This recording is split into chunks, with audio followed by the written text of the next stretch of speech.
First off, I want to give everyone a big shout out for coming out here to support Hypefest, Hypebeast's first ever live activation. Everyone give a round of applause for Hypefest. Shout out Hypefest. Shout out Kevin Ma for the free tickets for the entire culture. What? You paid 50 cents? And I want to thank everyone out here for supporting Hypebeast, Hypefest, Hypebeast Radio, Hypebeast the magazine, Business of Hype, all of that good stuff. When Kevin and I discussed doing this talk, I think obviously out there we're dropping a lot of amazing products. We're doing a lot of amazing releases. But without this shit right here, this fucking sweatbox, culture, information, education, all that shit is just commodities. This is the reason why we love what we do. This is why the stories happen. This is the storytelling behind the products. This is what makes everything so special and so dope, and why people line up, why people resell, why people pay crazy prices for this stuff. This is the reason. Y'all right here in this room is the reason why it all happens. Now, with that being said, reselling has become a multi-billion-dollar industry, all right? And there's a lot of players in this industry. And what I wanted to do when I created this talk was get you all facets of this industry. So without further ado, let's bring out our illustrious and esteemed guests. Josh Luber, founder of StockX. Arun, CEO of Grailed. The UniqueHype OG Ma is in the building. Leo Rodriguez, head of sales of Adidas, North America, Northeast. Come on in. What up, sir? Grab a seat. What's up? What's up? Bow down to the queen. This is my seat, so actually you two take this one. Yeah. You guys can get comfortable. Grab a mic. Grab a mug. Let me get my mug. Oh, this is my mug. Okay. These are drinks for you guys. All right, so we're going to get this party started. So one of the things that I wanted to do, as you can see, by the way, we clean the floors real well, so if you want to have a seat on the floor, feel free. But what we did here is, like, if you guys have ever been to a talk, like a TED Talk or anything like that, you'll notice that it's usually like a stage, an elevated platform or something like that. What I want to do was create almost like a conference room vibe. So this is the meeting table, this is the conference table that we're at. We're just having a meeting.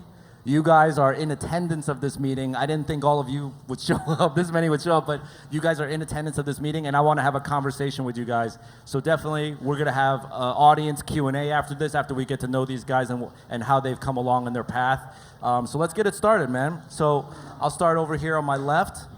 Josh Luber, give us, each of us just give us a real quick bio of who you are and how you came to be what you're doing today. Luck, right? Luck. Oh, luck. Oh, Yeah, I thought you said luck. fuck. No, luck. You like sneakers and you get lucky. No, so I run a company called StockX. I do this all the time. Is this hold on? the mic up, yeah. Mic on like this. I do this. I get to speak all over the world, all different places, and there's probably no room in the entire world that I could speak in that probably knows us better. So thank you. Yeah. This is just awesome to be able to do that. I mean, for me, like, I intentionally avoided doing anything in my life that had to do with sneakers, and I almost like intentionally separated business and passion in my life. And I don't think that it's coincidence that the one that has been most successful in all the startups I've started is one that I finally merged my personal passion with business. And I think that says a lot about not only StockX, but all the people that work at StockX. We're at about 470 people and hiring nonstop. That's the only reason I do anything is recruiting. We're hiring everybody, so come on in. You have applications in the front of the room? Fuck yeah. Okay, cool. All right, Arun. Hey guys, so I'm Arun. A little bit about me. I started Grailed about 4 or 5 years ago, and pretty typical, I think. Probably like a lot of you guys in this room came up in middle school wearing like Abercrombie and Hollister and shit. Went to that never happened. Went to college, was wearing like J. Crew and like Gant Rugger, and then probably like some of you guys here, I was on like Style Forum and Super Future and Style Zeitgeist, buying and selling shit. Trying to afford things that were way out of my price range. And after doing that for like a year or two, I decided to start a website that would sort of aggregate all of those things together so I could finally buy a pair of Visibim FBTs that I always wanted. So I started Grailed, and I was actually in San Francisco when I first started, and nobody gave a shit about clothes in San Francisco or fashion. And then after moving to New York, still don't really. It's just all birds, right? they're trying. All birds. It's not going well. It's so funny. All like the finance and like VC people I meet, no comment. But yeah, moved to New York and pretty quickly found an awesome community of people here. Hypebeast is headquartered, or there's a big office here. A lot of people in the New York fashion scene have definitely embraced us with open arms, and we've been able to take root and grow. And we're just really lucky, I think, to be here. Dope. Thank you. All right, next up. Hi, everybody. I am an OG Ma from UniqueHype collection. UniqueHype collection is a resale store. The price is expensive. Only everything only store. No website. No online. Yeah. Wow. I'm talking from my nephew. This is her nephew. So I'm Brian. I'm her nephew. I guess I'm lucky to be here today because the only reason I'm here is because of her. So I've been with her I'm 26. I've been with her all my life, and there's opportunity. We want to thank Jeff for bringing us on board and recognizing that UniqueHype is one of the biggest resale shops here in New York. I think we started from the very bottom when nobody believed in what we did. We collected Supreme, and now we're one of the biggest curators for Supreme. And we're really proud of UniqueHype as a whole, and we just like to thank Jeff one more time for being here. Thank you. All right, Mr. Rodriguez. Alrighty, I'm Leo Rodriguez, and I'll say, Three stripes in the house. all I want to say I is wore these for you, by the You way. did? Thank Yeah. you. Thank you. Those are amazing. I'm just so excited to be here next to OG Ma and Brian. This is surreal. It's awesome because we started off in the resale game actually. Me and my wow. brother is just running around, very organic, a true New York story. Then transitioned into buying gigs for major chains, then Puma North America marketing, and now sales for the Northeast for Adidas. So really happy to be here. Thank you. Yeah. Right? And really excited. Yeah. Cool. Thanks. All right.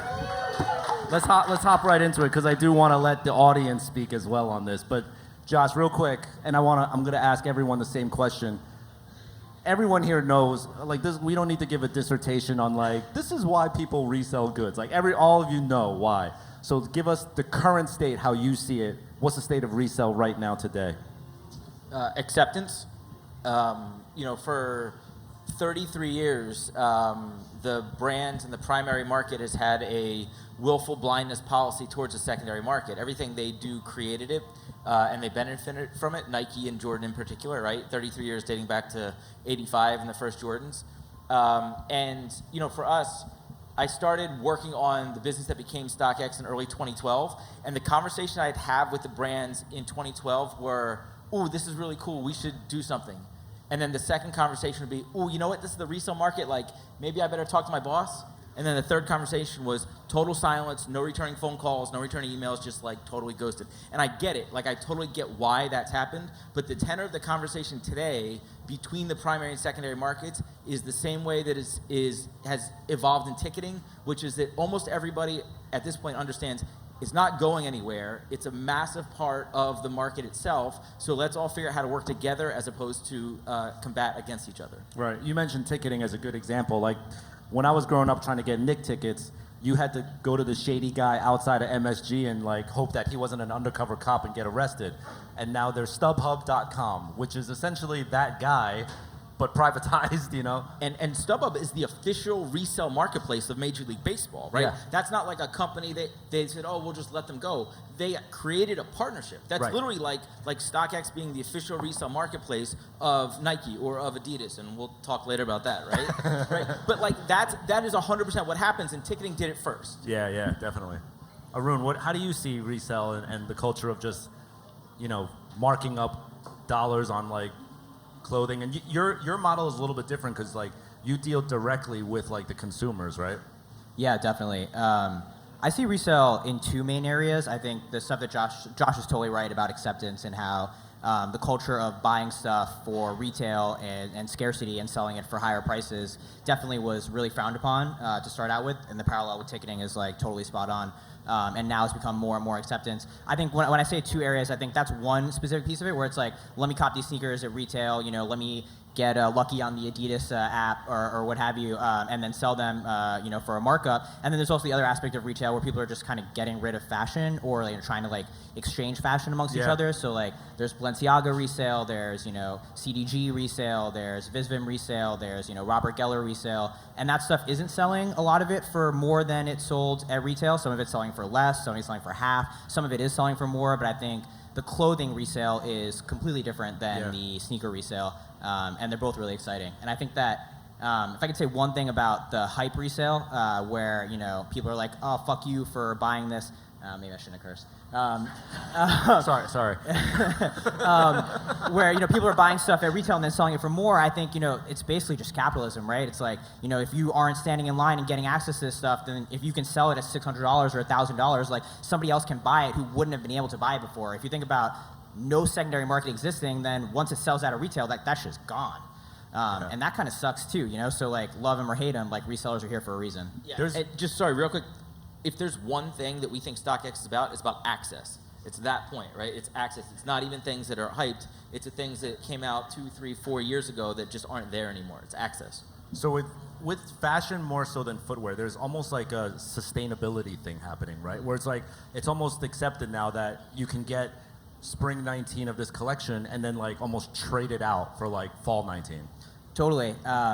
Which You're is seeing super that? cool. Yeah, absolutely. I mean, I think there's a couple things going on there. One, it's a lot easier to spend $1,000 on a leather jacket if you realize that you can resell it for $1,000 as well. 6 months later. And then also, I think the parallel with music is pretty cool. Like when you listen to music, you don't just listen to the music that came out this year. You listen to music from the past 50 years. And like when I shop Saint Laurent, I don't shop current season Saint Laurent. I shop Saint Laurent from when Eddie was designing Saint Laurent. And that's true with like all kinds of designers, from different eras. So it's very cool to be able to access back catalog in that way. Out of curiosity, what is the percentage between like fashion versus footwear for Grailed? I think footwear is probably less than 20% of what we sell. Okay, so it's very, very fashion focused. All right, cool. Okay, so I want to hear the state of the resale environment from your perspective. Sure. So I'll speak on her behalf. I think. Hold the mic close. Sure. Can you hear me? Yeah. Okay. I'll speak on her behalf. I think resale is always going to be there. It's not going anywhere, and it's never going to die. Coming from her experience, we all know she's an immigrant, and that shit is in our blood. We're always gonna hustle, we're always gonna resell, and we want every single penny, We wanna make that money. That's the business mindset. You go to Canal Street and these Asian people are gonna hustle you. They're gonna want every single last penny. So resale is always gonna be there. That's the culture and what we bring to Chinatown, and resale it's just, I think it's top notch, and we curate limited goods. We wanna be able to give people access to the product the same day, yet they might have missed at the store on the Thursdays, every Thursday at 11. So that's why we're still here, and that's why I think it's been so successful. We started from a little shop down in the mall, Elizabeth Center, and now we're at a bigger shop, and it's just gonna keep going and keep going. Are you guys yourselves fans of the culture, or are you like, is it just the money? And it's okay if it's just the money. No, it's not just the money. She's been collecting Supreme for so long. Like she actually really authentically loves Supreme. Absolutely. I mean, she's got pieces that people don't even know about. It's crazy because now we see every little kid coming in here is like, oh, I need the latest BOGO. I need the box logo. But she's... Everybody like the logo. Everybody like the logo, The What's the UniqueHype coolest piece? collection store opened is a long time ago, it's more 10 years ago. Everything for resale price, my bum of people or Supreme online, Supreme store. Anyway, What's her favorite Supreme piece that she owns? This one, the LV one. only Baxi local, Only Baxi Baxi holding, Baxi tape. You ask people, you say everybody like that. And I would agree with that. I mean, we've been shopping there since we were kids. You have too. Yeah, like all of us as brothers. We've Yeah, been yeah. shopping there. Yeah. Blowing Shout out up to Juice. spots. OG, come on, blowing. She's like in the mall in Elizabeth, like. Yeah, yeah. Yeah. Yep. She has a crazy collection. So, yeah. So how about from you, from like if from the corporate hat, if you will, like how do you guys as a company see reselling? I would say in my opinion, right? Okay, your opinion In my first. opinion, right? My opinion, it's a flattering metric, right? Flattering metric that, we as a company put out a really great product that everyone craves and desires, right? It's also a good metric in terms of like the streets and connecting to cultures, connecting to kids, that we actually put out a product that connects with them emotionally. So for us, like we respect it, we know that it exists, right? Yeah. But it's about the culture and it's about the end consumer. Right. Okay. So you're a fan of it personally, but that's sort of like the Adidas angle on it as well. Yeah, it is. It is. Is there a notion at companies in general that this is a fad that will eventually disappear and like the bubble will burst on reselling? I would say, in my opinion, in terms of the resale market, I would say it comes in cycles, right? Sometimes it's hotter, you can get more of a premium price point, Yeah. and then it actually tapers off, right? Are we in a hot, lukewarm, or cold mode right now? We're probably lukewarm on our way down trending, and that's my opinion on the resale Okay. market. Right? Are you- This I is wanna- not an Adidas Wait, point of that- view on okay. resale market. Okay, good. That's Yeah. good. Now I want to hear is it same lukewarm on a downtrend? It is for Adidas. It is for Yeezy, for sure. And Ouch. it's not a dish. That's math. That's math, right? And I walked into that one, right? I set you up for that. I'm sorry. yeah, no, look, Thank you, Jeff. last year, Adidas made up about 60% of the resale market, and right Wow. now in 2018, year to date, it's about 30%. And that's just math, right? And a lot of that is off-white. A lot of that is that and that's a dollars number, right? That's only StockX. The StockX market and that gauge that you use only consists of the shoes bought and sold on StockX. Is that? It doesn't reflect the market as a whole. Well, It reflects the StockX. Yeah. Let him answer the question. So that's true. The numbers that you see on StockX are on StockX, right? But the size of StockX at this point is pretty, I think, pretty emblematic of the market as a whole, right? And so for us, and the numbers, and you can take it whatever asterisk you want of whether it's the market as a whole or StockX, but Off-White, Yeezys being restocked and pushing the price down has led to Adidas being about 30% of the market. And by the way, that could then change and we go the other way as Off-White becomes more supply and Yeezys maybe go back and more Pharrells get released, like the ones you're wearing, right? Like those things ebb and flow, but right now I think they're going a little that way. How do you see it overall in your market? Well, I think, the hype term is like really accurate. Like you talk about Adidas being popular last year and Nike being popular this year. I mean, it's obviously Yeezys and Off-White, right? Like that's what's driving the whole thing. So this market is like a very fad-based market. So when you talk about whether it's hot or lukewarm, I think it's hot right now for sure. I mean, like you guys are living in it, right? Does it feel hot? Like I think so. But it's cyclical, right? Like Adidas is down this year in resale, but like in terms of revenue, like primary, like I don't know. Like maybe restocking more and like having higher inventory is better for their bottom line than, having the scarcity. I know Supreme is stocking more now than they ever have before. How have you seen Supreme on your site now? I mean, it's becoming commoditized, right? Like it used to be rare. There used to be more than just the box logo. People used to care about like the motion logos or like the Morden Salt tees or like the Muhammad Ali Superman tee.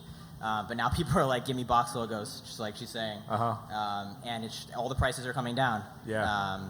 And like it's interesting to think, like what happens when we reach an equilibrium where Supreme resells at retail on the resale market, or resales for less than retail on the resale market. I mean, you see people like stocking up on stuff after drop day, and then they can't move it because they're trying to get 2-6x markups. Like, we saw something interesting happen last fall winter season with the BOGO hoodies, where people would buy them and then they were trying to get like $1,000 for them, and they just weren't moving. But you know, if they were trying to get $600 for them, they would move like that. So there's something to be said for a market regulator coming in and setting prices. There's something to be said for letting people find their own market prices. There's something to be said for constricting primary supply. I don't know, there's a lot going on here. Yeah.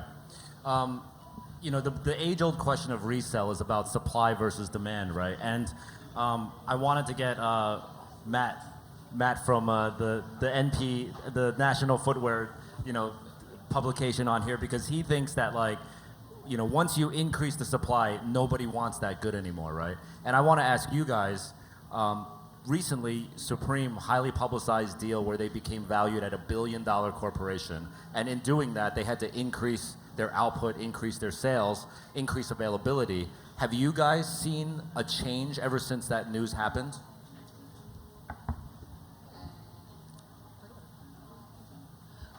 I don't think so. I personally think that the Supreme market is still there, and it's still very strong. Clearly, half of the people in this room is wearing Supreme, and there will never be enough.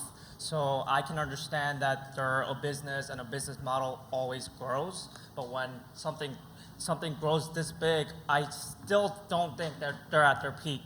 I still think that there's a lot of people out there that can't get their hands on Supreme.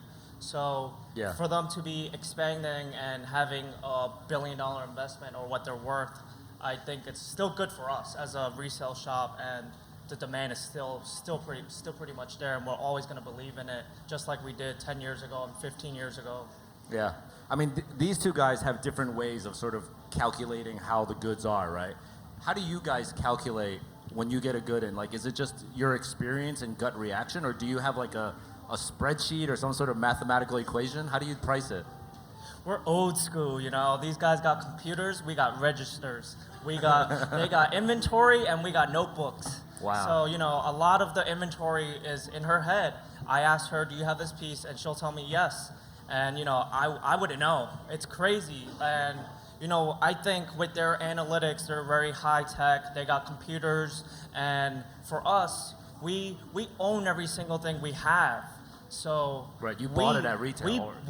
We own everything. It's not a consignment. It's not a third party. It never trickles down. It's just ours. So whether or not we think the market is doing well for certain products, we're still going to believe in it because we invested. I think at the end of the day, we're going to keep the inventory and let it sit, instead of, you know, selling it at a loss like most people do, for say on like StockX and whatnot. Yeah. I gotta ask, when did she first appear on the Instagram? Like, what was the decision that went into, like, you're gonna be the model? Honestly, when Instagram first came out, I was begging her to create an Instagram. She told me, no, I like this little small shop in Elizabeth Center. And with that being said, I still did that shit anyways. And I think once she started realizing how big of a platform and how powerful social media is, she was more accepting of the fact that now she's gonna, you know, post more pictures of herself, and this actually helps the business. Yeah. So obviously business is good, you know, so and she's happy when business is happy. She's happy. She takes Instagram so seriously. So for you guys to leave comments about, oh, fuck Ojima, this and that, she takes it to heart. She's reading them. She's reading them. She's on Instagram more than she is outside on the floor. So I want you guys to be kind to her. You know, she's taking it really seriously. She'll message me at 1 a.m. She's like, I saw this person saying something to me on Instagram. What is this person trying to say? You know, and I was like, relax. I think this person just meant that you were fucking fire, like your outfit. so. What does the flame emoji mean? Yeah, what does it mean? It's a good thing. Wow. So. That people right now looking for everything OG box local, LG something. This is 2018. The price Supreme market no good. I think the price go down so fast. In 2016 to 2017, the price is good. So everybody buys Supreme. 2018, people only make money. The price is up. StockX, there's something. The Supreme came out 1 hour, 2 hour, the price is up. It's a 1 hour, 2 hour, something retail. This one day and the retail, is it? The resell, maybe not make money for the. I just want to make sure they can understand what she's saying. Can you help just clarify what she said I think to clarify, about StockX particularly? I don't. we don't have anything against StockX, but what we do find, like terrible about this market is people will come to a shop and say, "Whoa, the price is so expensive. Why don't I just buy it on StockX?" And I feel like Why not? and people have the option to do that, but you wait 2 weeks and it gets all dedicated, whereas people come to our shop and they can pick it up the same day. So that's kind of who we're catering to, the people who want first access to the product, less so the people who's willing to wait and say, oh, maybe I can get it under retail or what, Yeah. So it's just a little option A, option B, but we don't have any, and terrible feelings about the brand Yeah, itself. and we not only acknowledge that, but we like that. Like, that person wants to pay for that premium to walk out that store with it, to have it that day, to feel it and touch it and go out there. 100%, right? Like, we recognize that, and it's also one of the reasons why we're not going to have a store where we sell that. We don't own the product, right? We're just a marketplace that connect people. That's our business. Your business will always exist in some form for sneakers, for streetwear, etc. And and some people are willing to pay a premium for it. It happens in sneakers too with consignment shops. StockX is more of a broker, though, between the seller and the buyer, right? It's not really, it's a place where It's an online marketplace. It's an evolution of eBay. you guys broker stuff because when you receive the item and authenticate it or find that it's not real. We'll get to audience Q&A in a second. Let's just finish up one last point. So I want to get to your point. Sorry, Chris. But with recap with us your experience of like how it was like when the first Yeezys dropped and the progression of where that's taken. Like, how was it living through that? Wow, it was pretty amazing. Actually, when the first Yeezys dropped, I wasn't at Adidas. Okay. Right? It was the 750s, right? That dropped during All-Star Weekend. Yeah. Right? So that was just insane. Yeah. Insane. Yeah. I was at All-Star Weekend. Yeah.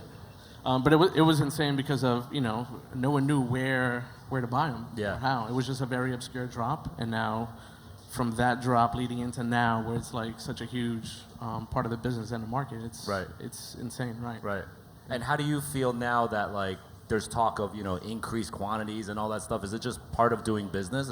It's inevitable? No, I don't think it's part of doing business. It's not the way that we see it. I think we see it, and I would say in my opinion, right, again, as being democratic, right? Yeah. Being democratic and giving access, right, to the kids to actually, or the opportunity to buy the shoes, to buy the product, as opposed to joining, some raffle and not winning, taking L's consistently. So us, it's about inclusion, right? So it's a conscious effort to be democratic in terms of the way that we release product. Yeah. Right? All right. I want to open it up to audience Q&A. I feel like we're going to have to manage this somehow. But we have a mic runner somewhere. Where is the mic runner? Can you wave so we know where you are? Because we want the entire audience to be able to hear your question. Where's the mic runner? Mic runner, mic runner. He's like scared. All right, let's go with questions. Let's raise your hand if you want to ask a question. Front row right here. I'll run it to you. This is going to be hard for the mic runner. Hi. This is a question for, I guess, mostly for Josh, but everyone can answer.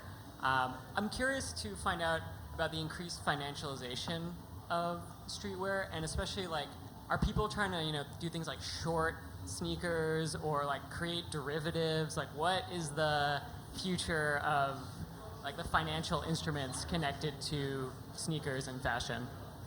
Yeah. So today, StockX is a marketplace. Our goal in our business is to connect buyers and sellers for the purpose of buying or selling sneakers, streetwear, watches, handbags. But that's 100% what happens. Like StockX is an actual stock market. It's not a marketing gimmick. That's not a slogan. And so, yeah, we did one of these. When we did the LeBron Air Zoom Generation release last January with the Cavs court and the ring and that whole box, that was a real IPO. People bought and sold that without ever taking possession. So that's like true commodities trading. That's like oil futures and we don't do that at scale yet, but we will. We absolutely will. But not today, right? Today, we have a core business. All right. I'll just give you, I'll let you ask only because I don't know where the mic runner is and I want people to hear your question. Okay.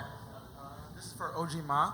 What's the end goal? What's the retirement? What's the end of everything? Like, what's your goal? Yeah. Are you gonna retire? Are you gonna hand off your business to your son? You wanna take this one? Sorry, you have a lot of customers asking me. I'll answer. So I've answered this myself. I've always wondered, and for anyone who has ever traveled into our shop, everybody knows she's never closed and she's always there. So I say, OG Ma, when are you taking vacation? She said, never. So I think the end goal for her is not so much about the money. It's more about working towards, she likes seeing all her normal clients and them coming in to her saying, hi, oh, I want this, I want that. She likes that relationship and she's always gonna be enjoying that, so. Supreme Island one day.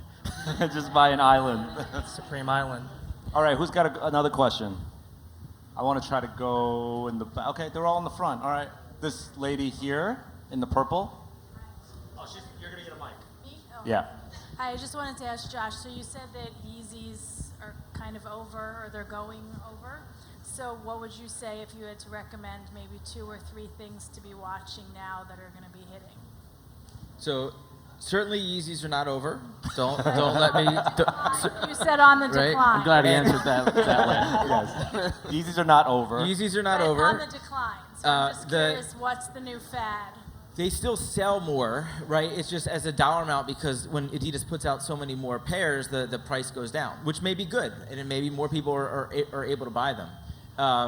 But we're a marketplace, right? Like we're not the blogs, we're not predicting prices, we're not driving hype. We're just the conduit to do that and allow it to come to a fair market price. At the end of the day, the brands drive supply. And that's going to be the biggest dictator of it, right? But clearly, Off-White continues to come out, and that, from a dollar standpoint, that's where most of the dollars are coming right now. So you guys aren't seeing anything new that we don't know about right now that are kind of hitting? StockX is about transparency. You can see everything that we can see from a data standpoint. But you have It's to all be right there. studying the market a little bit, or maybe Yeah. Arun, you might be studying the market a little bit. I'm just curious. I think what you're talking about is new stuff coming out, right? And I think that StockX trades off of things that are established, things that have set market prices, that have a lot of inventory, and a lot of transactions happening, so you can set a market price. Something like Grailed is a little bit more, talking to designers and seeing what's coming next, and getting more exclusive type inventory. Yeah. So yeah. I actually think what you get in accuracy with StockX, you actually get better trend reporting with Grailed, because if you ever gone to a Buffalo Exchange or what's the other one, the other New York City one, Crossroads, whatever you see that they're accepting, what Crossroads or those people want, that's what's really trending. You know what I mean? So they probably have a better barometer. Grailed is a reflection of the market, right? We don't Yeah. set SKUs or inventory. We don't say you have to sell this or at this price or anything like that. Right. We're anything you want. Well, we curate, but we're anything that's worth selling, we'll take. So we have everything from vintage band tees to Grateful Dead stuff to Acne, APC denim, Saint Laurent, Balenciaga, I don't know, weird designers like Mastermind in Japan. Not that they're weird, but just esoteric shit. We have everything. Yeah. So it's more a reflection of the market. Cool. I think there was I want to get this young lady over here, if possible. Sorry, Taylor, to make you run. Can I just add on about Yeezys, I'll hand it Jeff? to her. What? Can I just add on about Yeezys Yes, real please quick? give your comment on Yeezys. We don't think Yeezys is dying. We think a lot of people come into OG's Ma shop, hey, do you carry Yeezys? A lot of the time, we tell them we don't. But I think it's the fact that now they're more widely available, which is why, you know, we see a lot more people with them, less so more people asking for them. But we have, you know, we have, when you know stock quantity, I think that says a lot about the shoe itself and how crazy the market is for the shoe. We have, nowadays we have, you know, barber shops transcending the market and elevating the experience. Shout out to 12 Pel. And, you know, providing limited Yeezys that are, you know, 3-4 months early. And we have a lot At a of people barber asking shop? at a barber shop, 12 Pel. No. Yeah. Do you know? I can't answer that. All right. Question over here. Hi.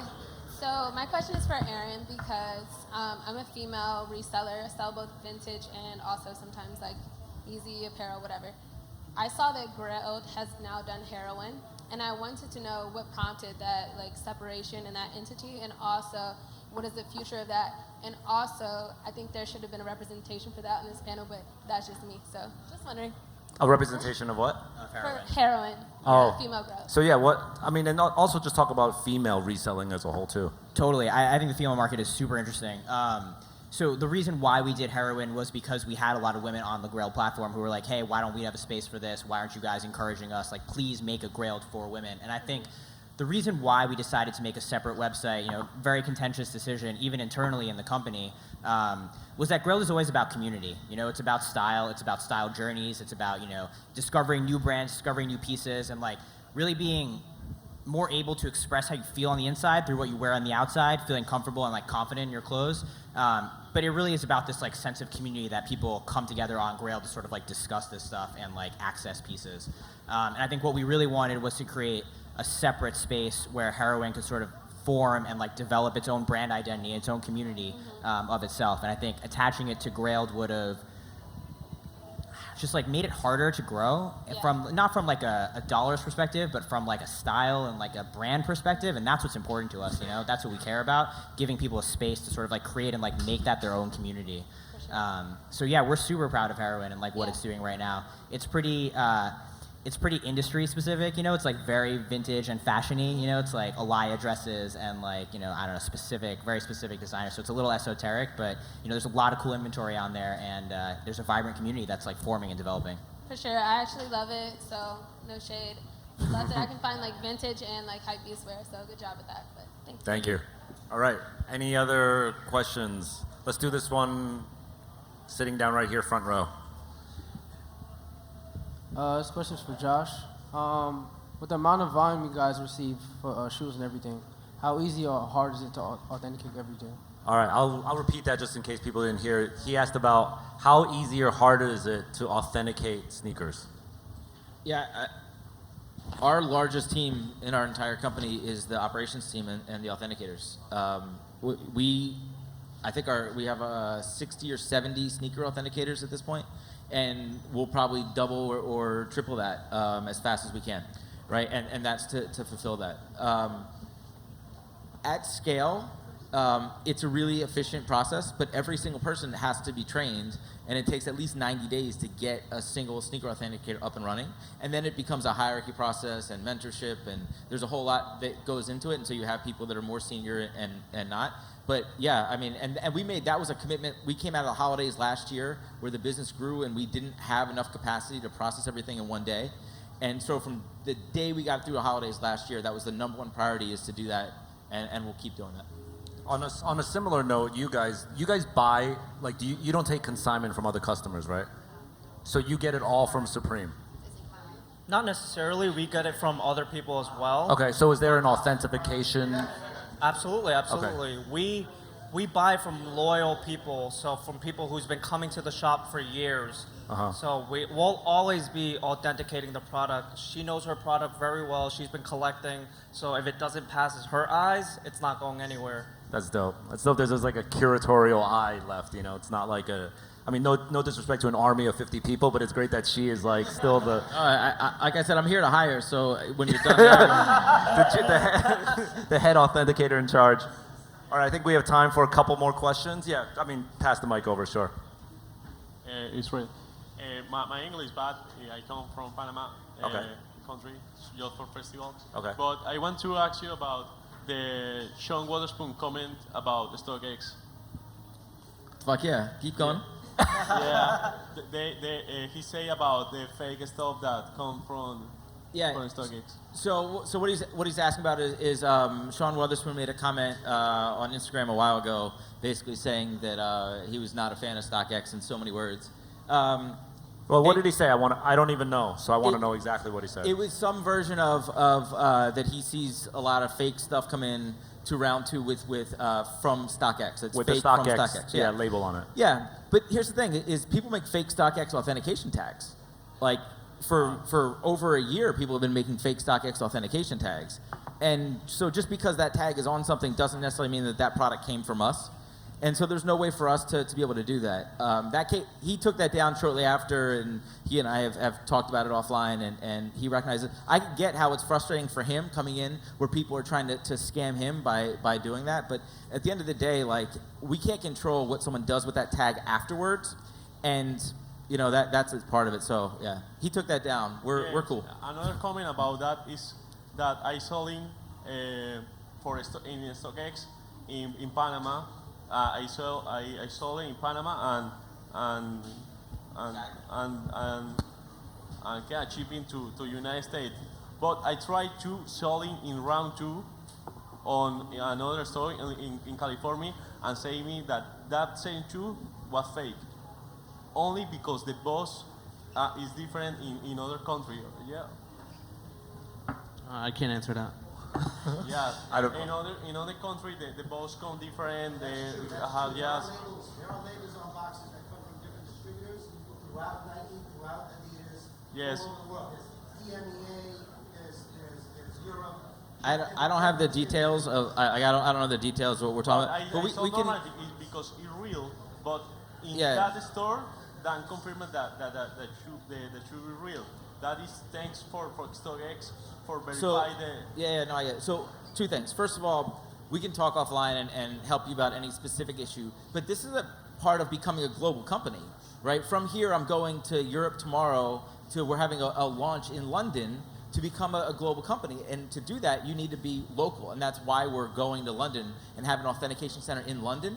And then in other parts of the world, so we can know and be on the ground, whether it's in Panama or Japan or London and everywhere else. And that's just part of becoming a global company to understand that. We gotta pass it to another question. I'm sorry, but let's go. Let's throw one to the back of the room. I see a hand all the way up in the back. Yes, back.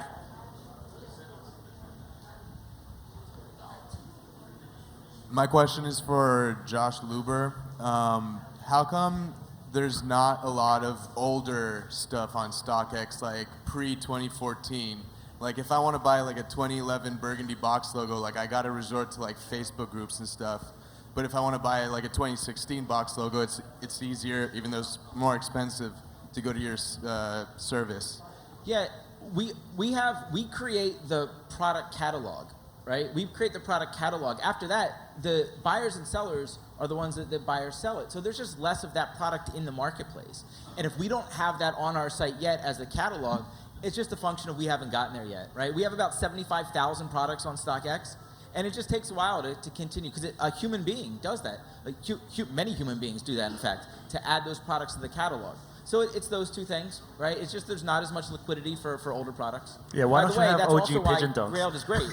Yeah, if I could jump in there, like, you could find that shit on Grailed. You could find that, and literally You should look on Grailed. anything else you can think of will But be you on can't get Grailed. authentication. So don't go to Facebook Marketplace. You'll get scammed. Grailed is better for that unique, long tail, one of a kind, thing that StockX is about commoditization. It's about standardization. It's about liquidity. Grailed is about the unique stuff. Cool. All right. I think we are out of time, unfortunately, but thank you guys for coming out. Big round of applause to our speakers. Hypefest. Thank you very much again. You're looking out, guys.